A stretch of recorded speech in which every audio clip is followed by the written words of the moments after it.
Os filhos únicos que o digam. Ter pelo menos um irmão deve fazer uma falta danada. Eles são os nossos primeiros amigos, dividem as angústias, os brinquedos, tristezas, alegrias e a atenção da família. Tem irmão implicante, irmã protetora, irmão gêmeo, meio-irmão, irmão que vira meio pai, irmã que vira nossa mãe. Tem até amigo que vira irmão e esse o filho único conhece muito bem. Hoje o programa Em Família é sobre eles, os irmãos. E para conversar com a gente, nós convidamos a Maria Lúcia Porpino Pérez, que tem nada menos do que 19 irmãos. Mayre Braga da Cruz, advogada, que tem um irmão que vale por 18. Ricardo Mendes, que é terapeuta de constelação familiar e também tem um irmão e uma história inspiradora. Gente, para começar, muito obrigada pela presença de vocês aqui com a gente no estúdio. Eu queria começar com você, Ricardo, matando a minha curiosidade, queria que você me explicasse para quem está assistindo também, o que é a constelação familiar e onde é que se encaixa o irmão nessa história toda? Bem, a constelação familiar é uma abordagem terapêutica que trata o indivíduo, mas o terapeuta tem sempre em vista o sistema familiar, né? O que a gente descobriu, o que foi descoberto através dessa abordagem, é que as nossas principais questões na vida, elas têm origem no sistema familiar. Então, a gente não pode tratar o indivíduo imaginando que ele é uma ilha, né? A gente precisa ver de onde que veio, qual é a história familiar, né? E a gente vai descobrir muita coisa e poder ajudar a que a pessoa possa se desenvolver melhor, mais feliz. Isso. E você tem um irmão? Tenho. De que forma ter um irmão influenciou em algum momento a sua percepção sobre esse trabalho? Na verdade, assim, eu conheci esse trabalho, quando eu fui me tratar com esse trabalho, eu descobri algo muito importante sobre a minha relação com meu irmão, né? Algo que mudou completamente a minha perspectiva da história que aconteceu entre a gente. Isso me deixou 3 dias de cama, assim, revendo a minha história. Como se alguém dissesse assim: você não é filho dele, você é filho do motorista, sabe aquela coisa de novela que você de repente mudou tudo? Isso foi tão impactante para mim, eu comecei então a estudar e me interessei muito por esse trabalho e é isso, por isso que eu estou aqui hoje. Muda tudo, né? Muda tudo. Agora, Mayre, você tem uma irmã e eu queria te fazer uma pergunta bem difícil. O que essa irmã representa na sua história? Se é que é possível responder isso. Ela representa... primeiro, ela é meu exemplo, né? É uma menina totalmente muito inteligente, despachada, 2 filhas que criou super bem. Então, ela é a pessoa que eu queria ser. Eu me espelho nela até mais do que nos meus próprios pais. É uma relação de amor, paixão da minha vida.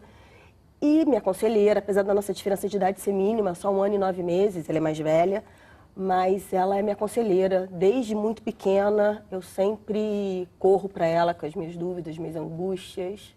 Talvez até por isso mesmo, né? Porque é tão próxima a idade, né? Mas é engraçado que ela é muito mais madura que eu, sempre muito foi. Tem uma história até engraçada, no meu primeiro ano de faculdade, no meu primeiro dia de faculdade, eu já tinha 19 anos, ela tinha 21.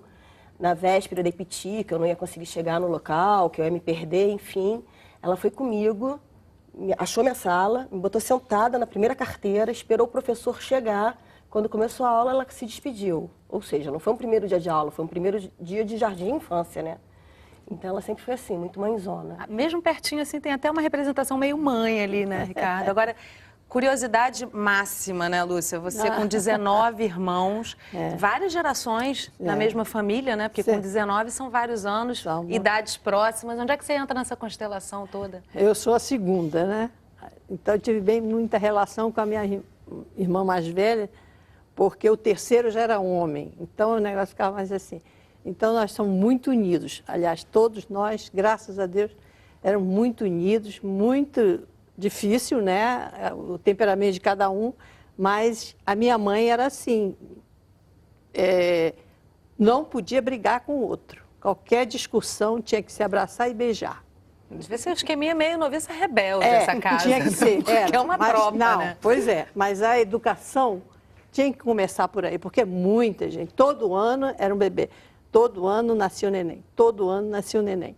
Então, ia crescendo, né, cada um na sua, mas a educação familiar é importantíssima. Meu pai, espanhol, maravilhoso, criou esses 20 filhos assim, 65 anos de trabalho sem sair um dia de férias. Nem dava, né? Porque acho que em deu casa devia conta ter de mais tudo. trabalho ainda, né? E depois era assim, muito religioso, né? E muito cedo íamos todos para a missa, o banco da missa enchia todinho. Isso é uma organização necessária, né, Ricardo? Eu queria até... A religião é muito importante. Agora, queria trazer para o Ricardo uma questão aqui. Por exemplo, a Lúcia, ela durante um determinado momento, ela foi a filha do meio. E depois vieram os outros filhos, ela acabou sendo de uma geração ali entre os irmãos mais velhos. Provavelmente vocês tinham blocos de irmãos, até décimo era uma geração. De 10º ao 20º foi outra geração. Qual a importância dessa colocação, vamos dizer assim, ainda mais de uma família tão grande? O que muda terapeuticamente, psicologicamente falando, nessa constelação familiar, nessa posição? O que a gente descobriu através desse trabalho é que a ordem é muito importante dentro de um sistema. Então, dentro de um sistema, primeiro vem os pais, né? Os pais são a base da família. Depois vem os filhos. E os filhos, então, tem o primeiro, tem o segundo, isso é importante, existe uma prioridade. Quando a Mayri fala com essa admiração da irmã dela mais velha, né, e olha para, quando ela fala para a irmã, é como se ela estivesse olhando para cima com essa admiração, esse é um lugar seguro, é muito bom para ela, porque, de fato, a irmã é grande e ela é pequena. E a gente, quando olha para o irmão mais velho como pequeno, a gente está num lugar seguro, porque a gente vai tratar de cuidar das questões que são do nosso tamanho. Quando a gente se arroga a cuidar de algo que é muito grande, é como se a gente colocasse um peso maior que a gente pode sustentar, e isso acaba dando problema. E quando alguém quer cuidar de algo que é do outro, que pertence ao outro que é maior, isso causa um efeito ruim no outro. E aí, essa é uma das origens das questões entre os irmãos, né? Um querendo ocupar o lugar do outro, ter mais atenção dos pais, enfim, esses conflitos. Assim. Então, cada um no seu lugar é ótimo. Essa organização familiar é muito interessante. Eu fui até a casa de uma das irmãs da Lúcia e a gente trouxe um depoimento de 4 dessa família enorme. Vamos assistir.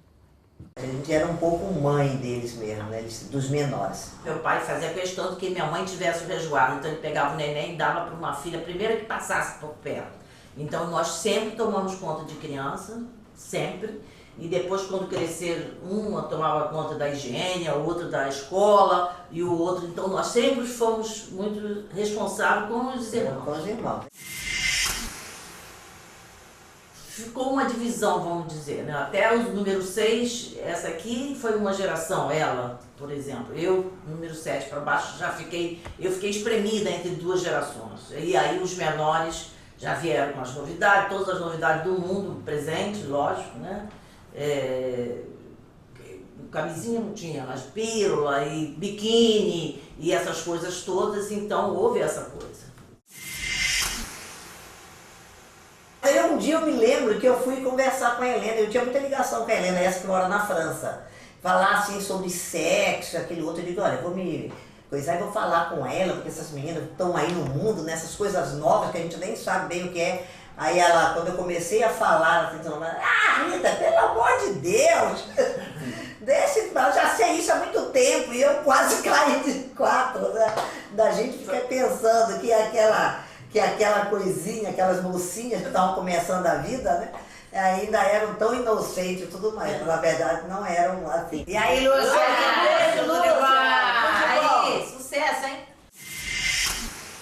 Dá para encher um estádio essas imagens. Como é que você vê, Mayri, você que tem uma irmã só, quando você vê essa constelação familiar tão farta, como é que você olha para isso? Até inveja. Sou louca pela minha irmã, imagina se tivessem mais 17. Esse é perfeito, né? Agora, a coisa do cuidado ali, você vê que se reproduz, né? Essa admiração também, né? Porque é natural isso. Agora, eu achei interessante eles falando, volto até a falar disso, dos blocos de geração e esse impacto, porque no seu caso você tem uma irmã tão próxima de você que esse diálogo talvez seja mais natural. Você sentia alguma... essa percepção de conversar com os irmãos que são 2 gerações mais novos, como é que era isso? Bom, é difícil, né? Porque eles já sabem tudo, já vêm preparado mais do que eu. Então, a gente sempre orientava, né? Principalmente a missa do domingo.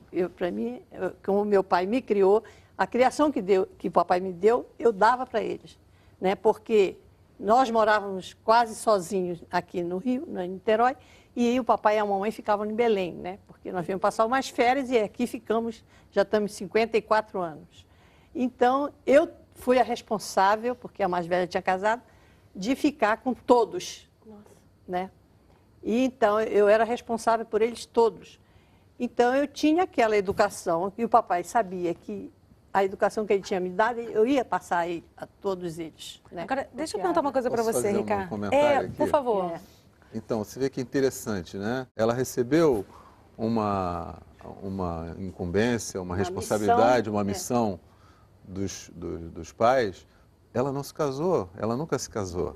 Nem teve filhos. E ela Meus filhos sorri, são meus irmãos. ela fala disso com alegria. Então, isso está representando o amor que um filho dedica aos pais, né? Muda o destino, ela podia ter se casado, ela podia ter tido um outro destino, mas ela fez com alegria algo que ela recebeu como missão dos pais, né? Isso é muito bonito, né? É isso mesmo. É natural isso, Ricardo? Ou eventualmente, mesmo uma família tão grande, isso pode... Não, isso para cada família pode acontecer algo diferente. Uma família grande pode acontecer muitas coisas, né? Muitas vezes os pequenos de uma família tão grande se ressentem muito dos pais. Porque, imagina, uma mãe que tem 20 filhos, dificilmente ela consegue dar atenção a todos, e principalmente os menores, depois é uma confusão muito grande. Ela se beneficiou, foi a segunda, aproveitou durante um bom tempo a mãe ainda com poucos filhos, né? Então teve 20 anos. mais atenção nesse sentido. Quem veio por último, provavelmente já nasceu... Nunca tinha quando a pensado mãe sobre tinha uma isso, né, demanda Lúcia? grande, né? Bom, a gente trouxe também um depoimento da irmã da Mari, mas a gente vai deixar para o próximo bloco. A gente faz intervalo rapidinho e volta já, não sai daí.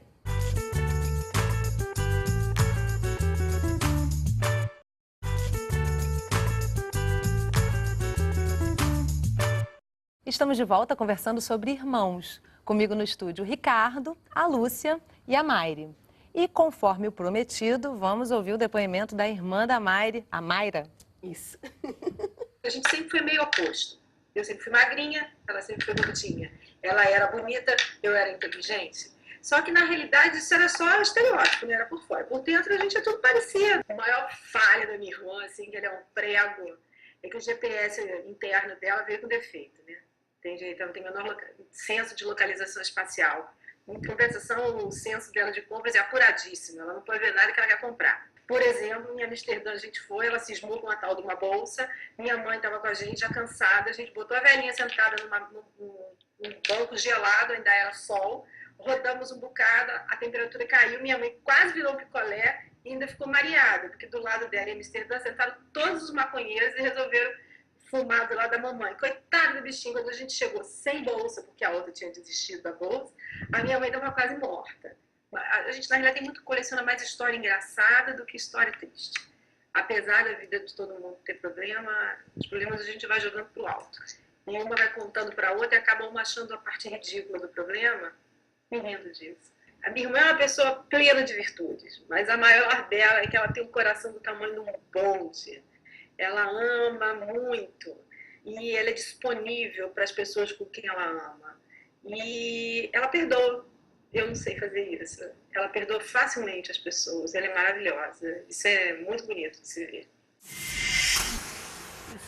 Olha, cheio d'água.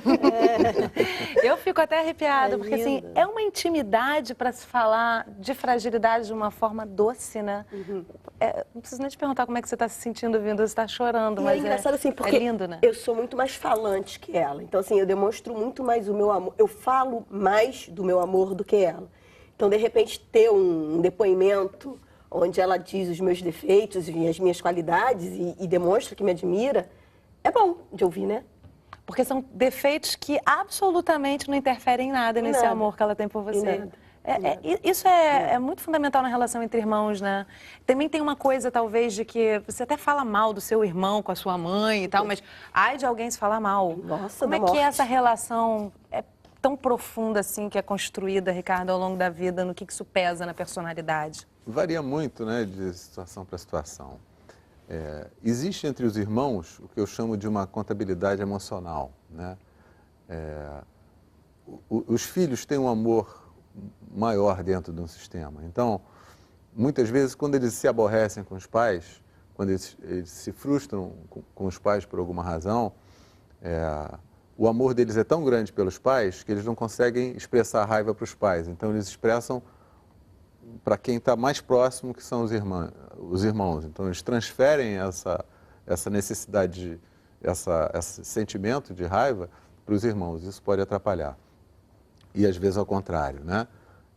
Por alguma situação que acontece com relação aos pais, eles se unem muito porque os irmãos percebem aquela situação, recebem de uma maneira, passam por momentos difíceis e isso pode fazer com que eles se unam bastante, né? Então, varia de família para família, a gente sempre tem que olhar.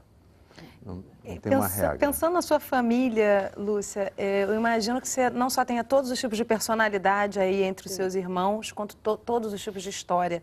Agora, gostoso falar bem de irmão e às vezes necessário também dar uma reclamada dos irmãos, né? Assim, como é que era essa relação numa trupe tão grande? Existiam grupos assim que brincavam mais ou que se desentendiam mais? Sim, de 15 anos para cima começou os grupinhos, né? E foi no tempo dos Beatles, né? Aí o negócio ficou meio pesado para o meu lado, porque os hippies tomavam conta, né? Então elas começavam a ser hippies, cabelão, calça... Meu Deus, ainda bem que meu pai não está vendo isso. Ele estava lá em Belém? Ele ficava em Belém, mamãe vinha de 2 em 2 meses, de mês em mês, mas estava sempre no meio de nós para saber como é que estava a coisa. Aí eu fiquei, né, naquela fase terrível, foi terrível. Não pensou em se unir, não? A trupe lá e assistir os shows, o rock? Não, Era outra geração, né? Eu chamava para dentro de casa, não sai de noite, não sai, não podia sair de noite. Não, eu era fugia, severa, eu ia fugir, né? igual meu pai. Aí eu trago para você, Ricardo, isso que ela está falando, julgamentos à parte, porque cada ponto de vista vai trazer um olhar, mas assim, esse papel de apontar para uma direção, de ter a responsabilidade, ele é importante, né? Principalmente no caso da família da Lúcia, que os pais estavam fora do estado, enfim. Alguém acaba assumindo esse papel realmente, grande, né? A gente percebe dentro das famílias que o amor só não basta, é preciso de alguma ordem, né? O amor precisa de um trilho para ele andar bem. Então, a gente dá uma orientação para os filhos, né? E quando os filhos crescem, eles passam a poder julgar o que é melhor e o que não é, o que eles querem para a sua vida, o que eles querem aproveitar do que receberam e o que não querem. Então, a gente tem sempre, em algum momento, a gente começa a exercer esse livre-arbítrio, né? Mas, enquanto a gente está em formação, é bom que a gente tenha uma direção. Nos ajuda a dar uma base. Depois a gente vai Cada um faz descobrindo o que faz sentido para si ou não, e aí vai... Uma noção de limite, principalmente, né? Principalmente. É isso, a gente é bom ter um trilho, né? Para por onde esse amor possa depois caminhar. todos casaram, né? Foram casando muito bem, graças a Deus não tem nenhum separado. Todos vivem muito bem, né, com a sua família, né? Então isso para mim é uma felicidade imensa. É a transmissão de valores, né, Lúcia? Porque você vê que serviu tudo aquilo que a gente fez, né? A missão foi cumprida. Agora, Mário, você tem uma distância pequenininha da sua irmã, mas mesmo assim, sendo só vocês duas, parece talvez que ela tem uma distância bem maior, né? Porque vira a irmã mais velha, lá longe, né? Você lembra assim, de algum momento da sua infância em que você tenha visto a sua irmã muito como mãe, mesmo essa figura protetora do irmão sempre, mais velho? Sempre. Mas assim, alguma situação te ficou mais forte? A minha mãe trabalhava e ela que fazia comida. Minha mãe já deixava assim, a carne pronta, mas ela queria fazer o arroz. Ela botava meu prato, aí na hora que eu não queria comer, ela, não, tem que comer, tá na hora de comer. Então, apesar da diferença ser pequena, ela sempre foi muito preocupada com com a alimentação, se eu tinha feito meu dever de casa, na escola. Ela falou, ela sempre foi inteligente, eu era bonita. Então ela me ajudava nos deveres, porque eu nunca queria fazer. A mesma coisa para mim, sabia? É. Tem sempre isso entre Tem as meninas, sempre né? Quando são duas, a concorrência é maior. Agora, Ricardo, trazendo você como irmão, você citou que teu irmão teve uma representação importante para você.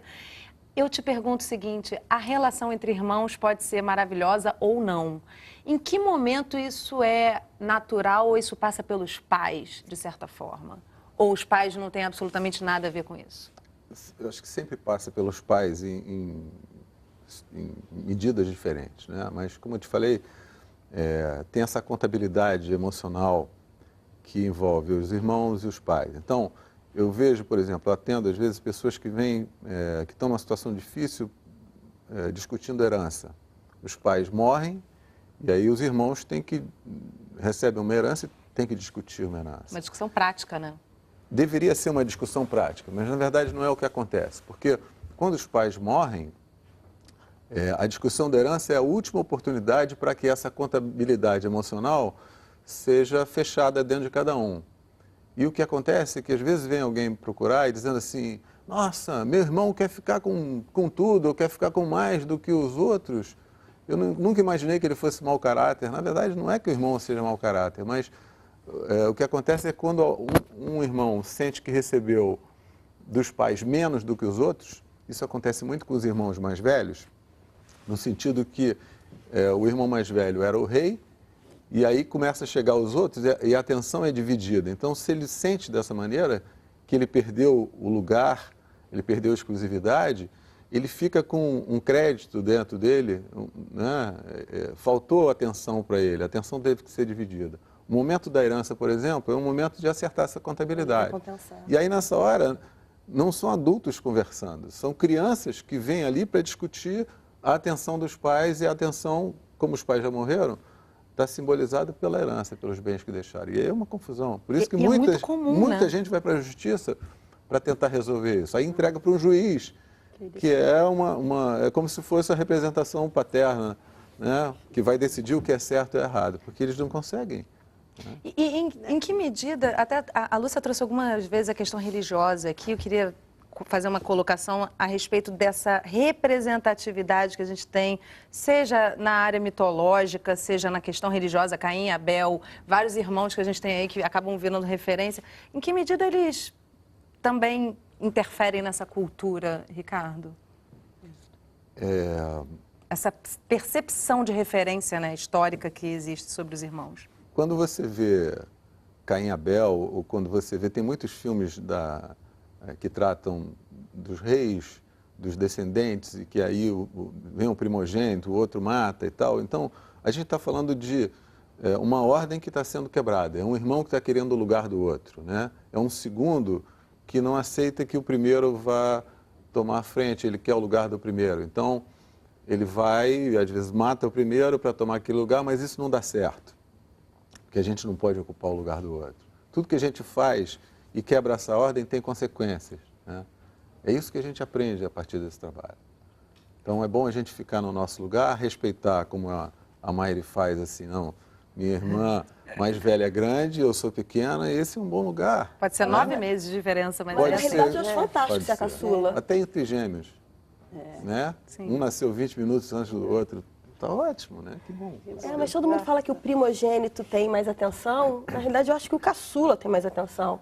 Porque você tem a atenção dos pais e tem a atenção do irmão. Minha irmã brincava comigo, entendeu? Então, eu acho fantástico ser a caçula. Fui mimada até casar. Mas a questão não é a quantidade de atenção que você tem. Às vezes, a atenção que você quer não é do irmão mais velho, você quer da mãe. Então, você pode ter a caçula de 20 irmãos, em tese, todos os outros 19 estão dando atenção para ela. Mas a atenção, de fato, que ela queria é da mãe. Ela pode ser uma pessoa extremamente... que tem efeitos extremamente difíceis na vida dela, porque, de fato, a atenção que ela queria era da mãe, não era dos irmãos. Foi bom ter dos irmãos. Agora, queria pedir para vocês, muito rapidamente, porque a gente já está terminando mesmo o programa, em uma frase, mandarem um recadinho para um irmão, para um dos irmãos de vocês, ou para o irmão de vocês. Mayre. Bom, eu, na realidade, assim, eu não tenho filhos, mas se eu tivesse, eu teria pelo menos 2, porque, para mim, irmão é tudo. Ricardo? Principalmente depois que meus pais faleceram, né? Outro dia eu disse isso para meu irmão. Eu olhei para ele e disse: você agora é minha família, né? Eu tenho uma filha também, que é minha família também, mas são os dois. Hoje a minha família é meu irmão e minha filha. Então é bom poder ter uma relação de amor com eles. Lúcia, eu não vou te dividir. Uma frase para os seus irmãos. Ai, eu amo a todos, né? E a obediência também, né? É que sustenta a família, né? Então, que continue nessa obediência a Deus e a todos. Sejam bem felizes com esses 65 sobrinhos. Lindos. Agora, acho que a obediência, na verdade, pode ser entendida como amor, né? Nada maior que o amor fraternal. Gente, muito obrigada pela presença de vocês aqui no estúdio. Muito amor para a família de vocês, para os irmãos de vocês. Obrigada mesmo. Não, obrigada a nós. E obrigada a você que assistiu o programa em um dos nossos canais parceiros ou pela internet. Tem uma história para contar sobre você e o seu irmão? Manda pra gente, escreve na nossa fanpage sugerindo um tema importante para você e a sua família. Eu te espero no próximo programa. Até lá!